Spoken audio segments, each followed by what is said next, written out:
Di sila ganahan siguro sa kuha. Tingalig di sila ganahan sa kuha. So, tingnan nyo pagmumuka. Diba? Tingnan nyo pagmumuka ni Sarah. Diba? O, lakihan natin, Boss Mike. O, tingnan nyo pagmumuka, o. Di sila ganahan siguro sa kuha. Tingalig di sila ganahan sa kuha. Ano ba yan? Nagtatanga-tangahan o talagang tanga?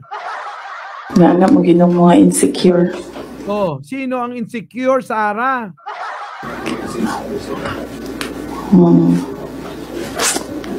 Diba? Abay, talong-talo pa nung anak nyong bunso ito eh.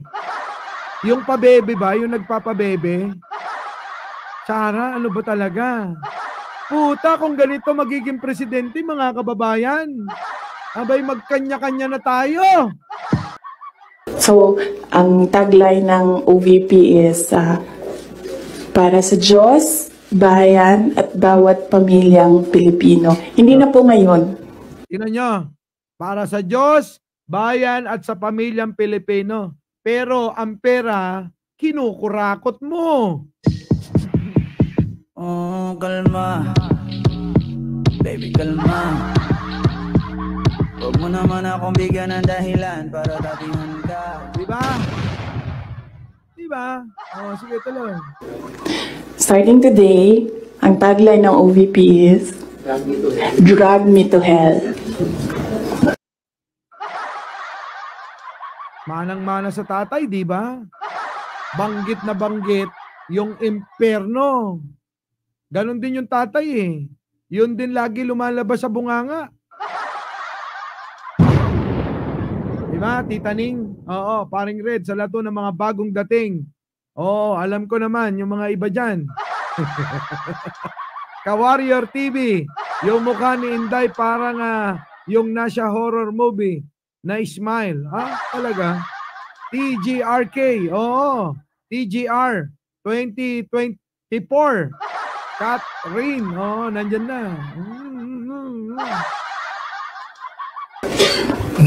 Sa lakisan ko rin. No. Oh, tingnan nyo. Oh. Bullshitting ko sila ng bullshitting. Drag me to hell. Because I don't take bullshit from anyone. I will not take their bullshit. Bullshit sila. Sila ang bullshit. Bullshit, bullshit, bullshit. Ini-imagine ko, Santa Monica, Argo. Pag siya na ang Pangulo, ano mangyayari? Hindi lang sa pondo, kundi yung mga tao na mga magtitiwala rito. Oh. Gusto ko, ang galing yung ulo niya ba? Kita nyo? Utak kriminal talaga. Sa bagay, may tatago pa ba? Talaga namang may issue sila na utak kriminal. Diba? Ang pamilya nila, utak kriminal eh. Mamamatay tao talaga eh. Oh. Magtataka pa ba kayo dyan? I will call bullshit. Kung bullshit siya, sasabihin ko sila ng bullshit talaga. They can drag me to hell. Pagdating nila dun, ako pa rin yung presidente ng impyerno. Kita nyo? Gusto mo pala maging presidente ng impyerno eh. Kaya mga kababayan, huwag na kayong magtaka kung sa isang araw nagbigti na si Sarah. Oh, kalma. Baby, kalma.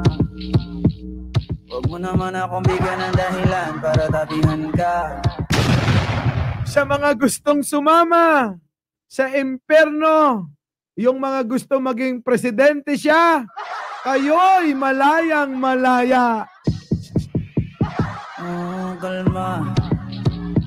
Baby, kalma. Huwag mo naman akong bigyan ng dahilan para tapihan ka. Diba? Sino? Taas ang kamay. Press 1 sa mga gustong sumama at maging presidente nyo si Sarah sa impyerno. Ayan, si Isha. Isha, sama ka ba sa impyerno daw? Doon daw siya magpe-presidente. Oo. Ayan, oh. Pakinggan mo. Oh. Kung bullshit siya, sige ko ng bullshit talaga yan. They can drag me to hell. Pagdating nila dun, ako pa rin yung presidente ng impyerno. Oh. Di ba? Di ba? Oh, mga DDS, sumama na kayo, ha? Baka mamaya, pag nakita namin kayo, nagko-comment pa dyan. Aba, mga taksil kayo kay Sara. Hindi nyo sinamahan. Dapat samahan nyo. Para naman makita niya ang pagiging loyal nyo. Bilang tawag nyo sa sarili nyo, Duterte diehard supporter, ina nyo. Oh, kalma. Baby, kalma. Huwag mo naman akong bigyan ng dahilan para tapihan ka. Diba? Ito pa. Oh, ituloy mo. Kung bullshit siya, sige ko ng bullshit talaga yan. They can drag me to hell. Pagdating nila dun, ako pa rin yung presidente ng impyerno. Ito pa.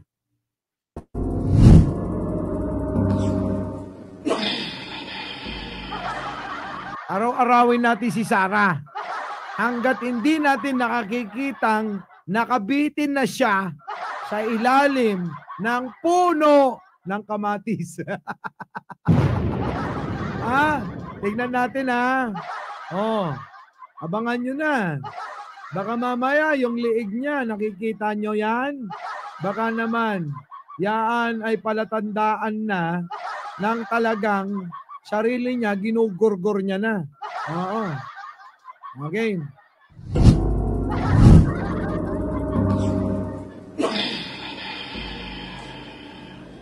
Magkasama kami nag-attend ng isang graduation. Oh. Truthfully, I wasn't feeling well. Huwag kayo iiyak. Kasi kinukulam nila ako. Sino kumukulam sa kanya? Baka naman kayo, ha? Wasn't feeling very well. Alfredo Medina. Oo. Pati ba naman si Satanas gusto pang agawan ng pwesto? Oo. Ay, hindi. Hindi tatanggapin to doon. Bakit? Baka isipin ni Satanas, aagawan nga siya ng pwesto. Kaya maghanap siya ng sarili niyang trono. Saan, Boss Mike? Sa impyerno ng mga impyerno. Puta, may impyerno ba ng impyerno? Kung walang impyerno ng impyerno, paano na itong mga pamilya ni Duterte? Wala nang lulugaran, ganon? Kaya kailangan nilang gumawa na sarili nilang kingdom. Diba? Tulad ni Kibuloy, gumawa ng KOGC, sarili niyang kingdom. Para maisakato para niya lahat yung mga kamanya-kanya. Di ganun din sila Duterte. Magpagawa sila ng sarili nilang trono. Doon. Saan? Sa impyerno ng imperno. Diba? Ako, gusto ko tanggalin yung ulo niya ba? Tanggalin yung ulo niya ba? Kita nyo, tanggalin yung ulo niya ba? Tanggalin yung ulo niya ba? Ganyan ba't matinong tao? Kailan nyo naman narinig si Pangulo magsalita ng kahit kapiranggot tulad ng sinasabi nito? Di ba? Sige nga.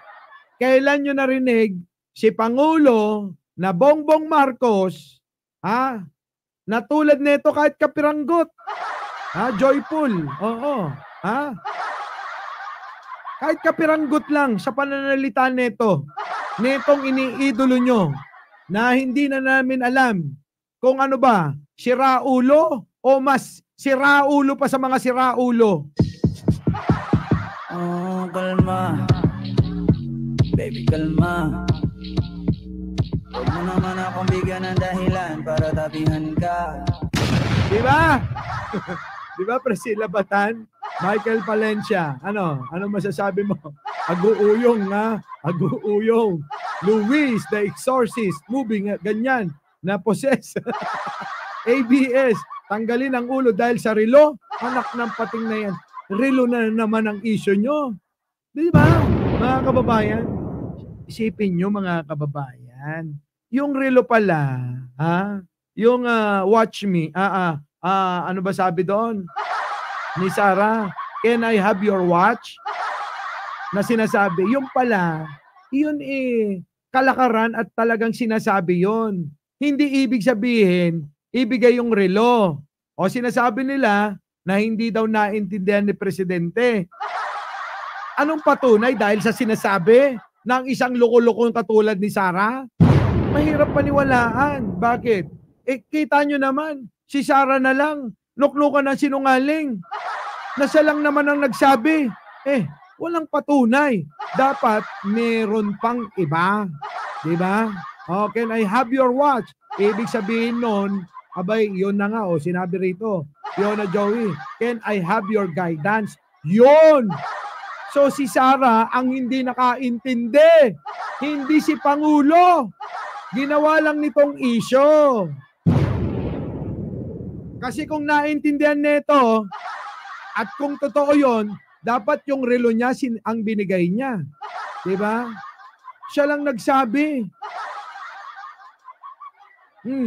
So ibig sabihin, yung tatay neto bobo din. Bakit? Nung hiningan siya ng sinabihan siya ng can I have your watch? 'Di ba? Yung tatay niya binigay mismo, literal yung relo. Yung relo mismo. O di bobo yung tatay neto. Bakit? Hindi rin naintindihan. Mark Lopez, thank you naman. 'Di ba? Hindi rin naintindihan.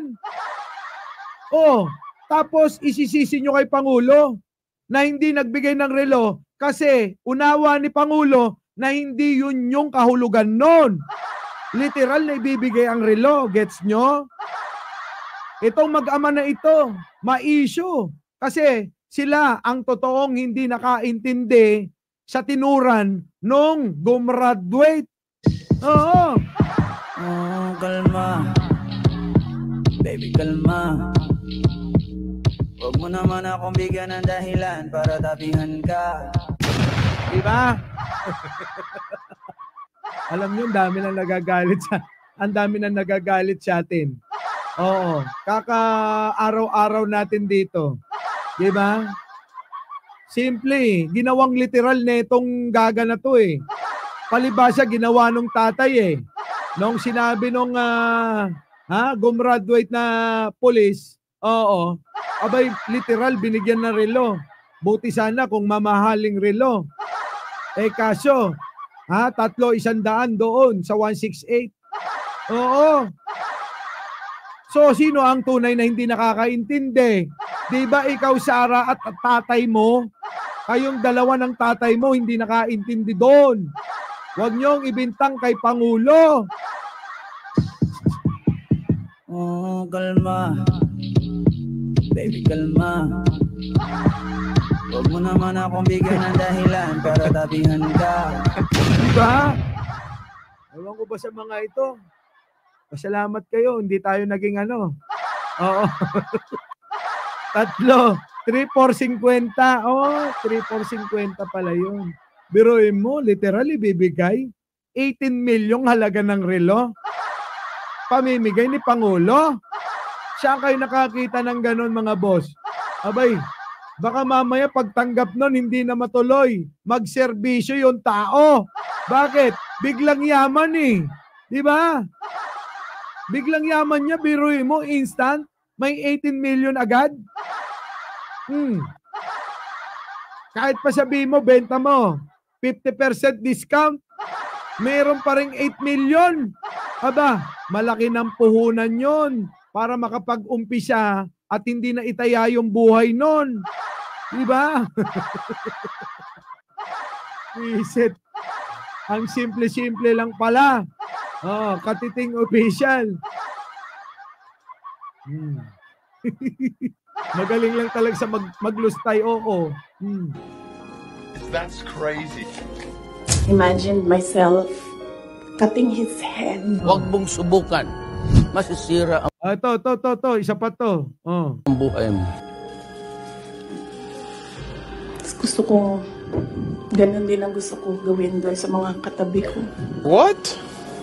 They can drag me to hell. Pero mo, pati katabi pala, gugurgurin niya. Pati yung mga katabi nyo, naku, mahirap tumabi dito. Kaya pala mga kababayan, ngayon nagigets ko na. Nagigets ko na kung bakit iwas na iwas sa kanya si First Lady. Diba? Dahil manggugurgur, mananabas ng liig to.